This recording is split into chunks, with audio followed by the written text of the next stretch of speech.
विश्वास करने वालों में से हो जाए। बस इब्राहीम अलैहिस्सलाम पर रात का अंधेरा छाया तो उन्होंने एक तारा देखा, कहा कि ये मेरा रब है। फिर जब वो तारा गायब हो गया तो इब्राहीम अलैहिस्सलाम बोले कि मैं डूबने वालों को अपना रब बनाना पसंद नहीं करता। जब चाँद को देखा चमकता हुआ, कहा कि ये मेरा रब है। जब वो भी डूब गया तो इब्राहीम अलैहिस्सलाम ने कहा कि अगर मेरा रब मुझको हिदायत न फरमाए तो मैं रास्ता भटक जाऊंगा।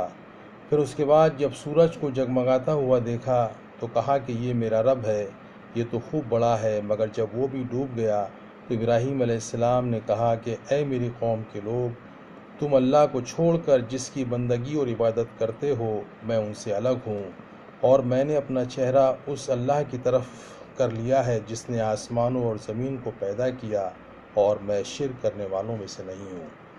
यह है कुरान मजीद की 6 नंबर की सूरत, सूरह अनाम की 75 से 80 तक की 6 आयतें। आज से तकरीबन 4500 साल पहले इराक़ के एक शहर पुर में हज़रत इब्राहीम अलैहिस्सलाम पैदा हुए। बचपन में उन्होंने देखा कि उनके वालिद मूर्ति पूजा करते हैं और घंटों उसके सामने बैठते हैं। एक दिन इब्राहीम अलैहिस्सलाम ने अपने पिता से कहा कि क्या ये मूर्ति सुनती है, जवाब देती है? उन्होंने कहा कि नहीं बेटा, न ये मूर्ति सुनती है न जवाब देती है। तो उन्होंने कहा तो फिर तुम क्यों इसकी इबादत करते हो? उन्होंने कहा कि हमारे बाप दादा यही काम करते थे, लिहाजा हम भी यही काम करते हैं। इब्राहीम अलैहिस्सलाम ने कहा कि अगर हमारे बाप दादा गुमराही के रास्ते पर चले हों तो क्या हम भी उन्हीं रास्ते पर चलेंगे?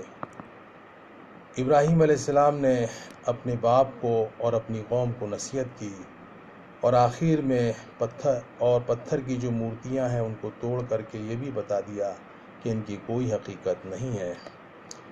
इब्राहीम अलैहिस्सलाम की ज़िंदगी से एक नई रोशनी और इल्म का आगाज़ होता है। उन्होंने दुनिया की चीज़ों पर गौर फिक्र करके उसकी हकीकत को समझाया और बताया कि ये सूरज, चाँद, सितारे और धरती और उसकी चीज़ें इबादत और वंदना के लायक नहीं है, बल्कि इबादत और वंदना के लायक तो वो है जिसने ये सारी चीज़ें बनाई है। ए इंसान, तू दुनिया की चीज़ों पर गौर फिक्र कर और अपने सच्चे मालिक को पहचान और धोखा न खा और एक अल्लाह की बंदगी और उसकी इबादत कर। सदक़ल्लाहु मौलाना अल-अज़ीम।